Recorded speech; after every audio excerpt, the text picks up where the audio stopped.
Trump just handed Canada the greatest gift imaginable, and he doesn't even realize it. President Donald Trump signed an executive order introducing a $100,000 fee for H-1B visas, thinking he'd protect American workers. Instead, he's created what might be the biggest talent migration opportunity in decades, and Canadian Prime Minister Mark Carney is already capitalizing on it, pitching Canada as a reliable trading partner that has what the world wants before an international audience in New York City. The timing couldn't be more perfect for Canada. Trump's surprise move to raise the H-1B visa application fee to $100,000 has left companies and major economies scrambling to make sense of the potential implications. But while American tech companies panic, Carney told the Council on Foreign Relations audience that Canadians understand the need to be masters in our own house, and that the country does not want to wake up and look on, with all due respect, on Truth Social or X to see what the latest change is in U.S. policy. This isn't just political posturing. The numbers are staggering. In the first half of 2025, Amazon had more than 10,000 H-1B visas approved, while Microsoft and Meta platforms had over 5,000 H-1B visa approvals each. Amazon was by far the top recipient of H-1B visas, with more than 10,000 awarded, followed by Tata Consultancy, Microsoft, Apple, and Google. Now, all of these highly skilled workers are looking elsewhere. The panic was immediate and visible. Amazon wrote to employees this weekend warning them to make every effort possible to clear U.S. customs before a.m. Eastern Daylight Time on Sunday, September 21st, 2025, according to internal memos. Some tech companies reportedly told their H-1B employees to get back to the U.S. by Saturday and not leave thereafter, with immigration lawyer Douglas Russo saying if you are an H-1B worker outside the U.S. who already has an H-1B visa, the safest approach is re-entering before Sunday. But here's where Trump's plan starts to unravel. Barney Hussey-Yeo, CEO of British artificial intelligence startup Clio, described Trump's abrupt change as an unprecedented opportunity that had triggered a high volume of interest from stateside workers, saying, "Since the H-1B turmoil this weekend, I've had over 1,000 direct messages from highly skilled professionals considering leaving the U.S. Computer science graduates from the world's top universities now working at elite tech companies. The caliber is exceptional. Canada isn't just watching from the sidelines." Carney said Canada's response is to build strength at home, diversify abroad, and pursue a variable geography to defend our values and pursue our interests, citing his government's work in promoting interprovincial trade, boosting defense spending, and diversifying its trading and security partnerships, including with the European Union. The irony is delicious. Trump, who constantly brags about making deals, just created the deal of the century for Canada. Immigration experts are calling this exactly what it is, a massive opportunity. One Canada-based immigration lawyer said this is a wonderful opportunity for the Canadian government to take advantage of. Experts say Trump's changes could offer a valuable opportunity for global talent hubs, particularly those in Europe, the Middle East, and Asia, with one analyst noting it could be an opportunity for the UK, it could be an opportunity for Europe, for locations like Dubai, for instance, or maybe China. Because obviously if the US becomes more stringent, this is a golden opportunity for many of these countries to open the door to offshore experts and workers. But Canada has a unique advantage. Carney presented Canada as a trustworthy trading partner with connections to every major market. The country shares a language, similar time zones, proximity to the US, and what Build Canada called world-class research institutions and high quality of life. A 2020 study shows that when faced with H-1B restrictions, U.S. companies have historically looked to India, China, and Canada to retain talent. The scale of Trump's miscalculation becomes clear when you look at the economics. Commerce Secretary Howard Lutnick said the administration came to the fee of $100,000 per year, plus vetting costs after talking with companies, noting that the payment structure is still under discussion with the Department of Homeland Security in terms of whether we're going to charge the $300,000 upfront or $100,000 a year for the 3 years. For a 3-year visa, that's potentially $300,000 per worker. For the biggest H-1B employers, tech companies like Microsoft and Amazon, and outsourcing companies like Cognizant, that could potentially mean a new fee burden in excess of $1 billion a year. Trump's move could add millions of dollars in costs for companies, which could hit smaller tech firms and startups particularly hard. Meanwhile, Carney is playing the long game perfectly. Discussing the pressures on Canada's economy stemming from policy decisions made in Washington, Carney said Canadians understand the need to be masters in our own house, adding that the trade tensions with the United States have created a strong consensus in Canada on the need to develop new trading arrangements and boost defense spending, saying, "We needed the rupture, we needed the shock, it seems. Candidly, we've been done a favor because all of these things we could have done before ourselves. There is a very strong consensus in the country to do that. This is strategic genius." While Trump creates chaos, Carney is building Canada into the alternative destination for global talent. At the Council on Foreign Relations, Carney said, "This is not a transition. This is a rupture. This is a sharp change in a short period of time, driven by a variety of factors." He's acknowledging the disruption while positioning Canada to benefit from it. Prime Minister Mark Carney made the announcement yesterday at this week's UN General Assembly in New York. Canada is under no illusions that this recognition is a panacea. This recognition is, however, firmly aligned with the principles of self-determination and fundamental human rights in the UN Charter. The human cost of Trump's policy is already becoming apparent. India's Ministry of External Affairs warned that Trump's latest plan was being studied by all concerned, including by Indian industry, and that this measure is likely to have humanitarian consequences by way of the disruption caused for families. On the popular Chinese social media app RedNote, many H-1B holders shared stories of rushing back to the U.S., some just hours after landing abroad, fearing they would be subject to the new fee. But the real kicker? Trump's steep new fee for H-1B visas is a slap in the face of the tech industry, which hires thousands of foreign-born workers every year.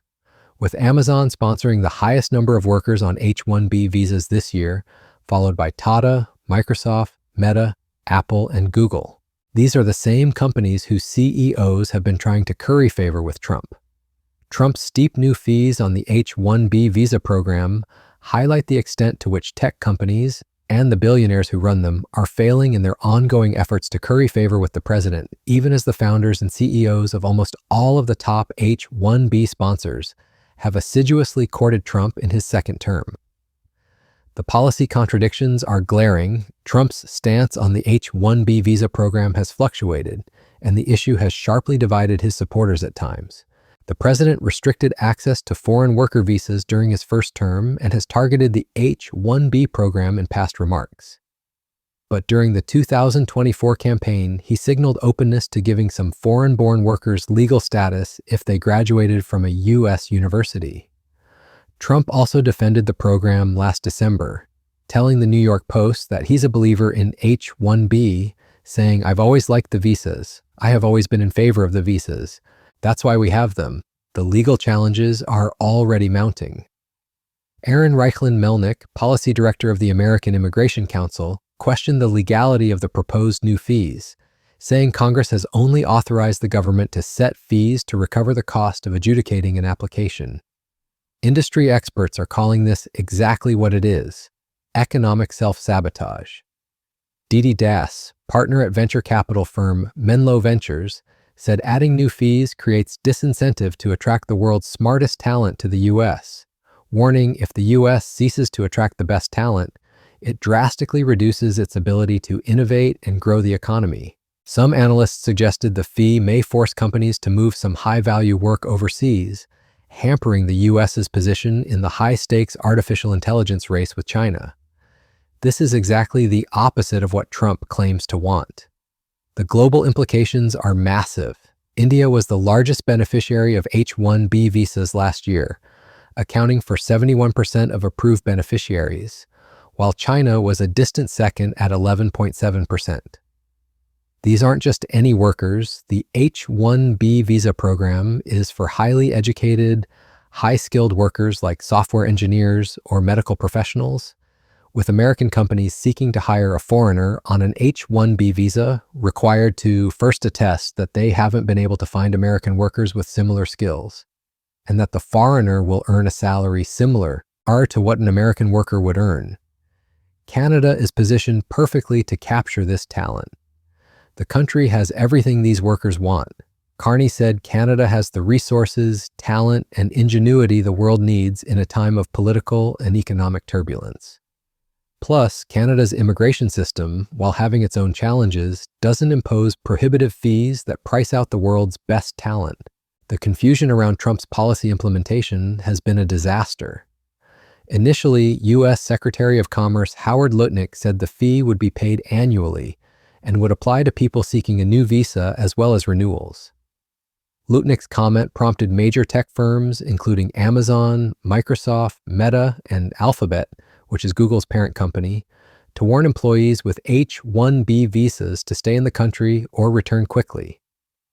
The White House had to issue clarifications showing just how poorly planned this was.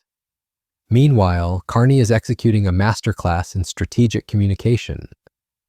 While Trump creates chaos through social media rants and poorly planned policies, Carney is methodically building Canada's case on the world stage. His message is clear: Canada offers stability, opportunity, and respect for global talent that America is now actively rejecting.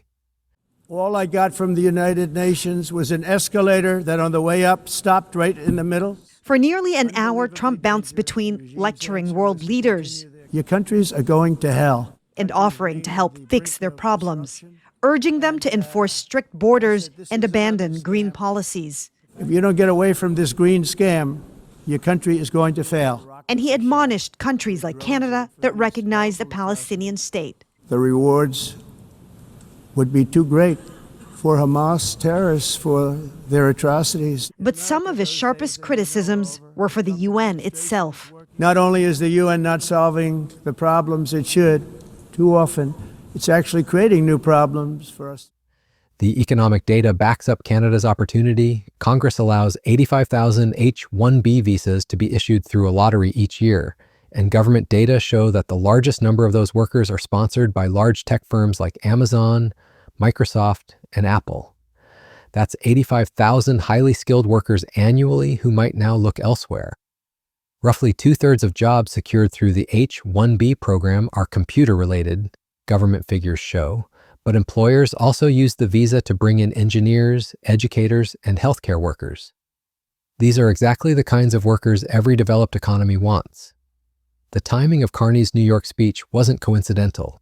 Prime Minister Mark Carney addressed the Council on Foreign Relations think tank in New York on Monday before attending the UN General Assembly, where he pitched the audience on Canada as a country that has what the world wants. This was strategic positioning at its finest. Trump's policy represents a fundamental misunderstanding of global competition. A 2020 study by the left-leaning Economic Policy Institute found that most H-1B employers do pay migrant workers less than market-rate salaries. With Ron Hira, a Howard University political science professor who studies high-skilled immigration, saying the program exploits workers, but the solution isn't to price out all talent, it's to fix the exploitation. Instead, Trump chose the nuclear option. Trump signed a proclamation that aims to implement a new $100,000 fee for high-skilled workers to enter the country through the H-1B visa program, a dramatic overhaul that the White House said is aimed at curbing abuse of the program and protecting American workers. But protecting American workers doesn't require destroying America's competitive advantage in attracting global talent. The business community's reaction has been swift and negative. The U.S. Chamber of Commerce expressed worry, saying we're concerned about the impact on employees, their families, and American employers. The chamber added, we're concerned about the impact on employees, their families, and American employers. Canada, meanwhile, is building the infrastructure to welcome this talent. The country has been investing in its tech sector, AI research, and university programs. While Trump burns bridges, Canada is building them. The geopolitical implications are staggering. Harry Stebbings, founder of VC Fund and podcast 20VC, said the single biggest threat to European innovation is the loss of talent, Adding Trump has handed Europe the greatest opportunity. If Europe feels this way, imagine how Canada, with its proximity, language, and cultural similarities to the US, must feel. This is Trump's pattern: create chaos, claim victory, ignore the consequences. But this time, the consequences include gifting Canada and other countries America's most valuable resource, its pipeline of global talent. The American Immigration Council, a nonprofit, said, "This policy shrinks our talent pipeline, undermines job creation, and hands America's competitive edge to global rivals." Carney understands exactly what Trump has handed him. While Trump tweets and creates confusion, Carney is building Canada into the stable, welcoming alternative that global talent is now desperately seeking. This isn't just about immigration policy, it's about economic competitiveness in the 21st century. And thanks to Trump's spectacular miscalculation, Canada just gained a massive advantage. The question isn't whether Canada will benefit from Trump's H-1B disaster, it's how much. With Carney's strategic leadership and Trump's self-inflicted wounds, Canada is positioned to capture a generation of global talent that America is now actively rejecting. That's not just good policy, that's turning your opponent's biggest mistake into your greatest opportunity.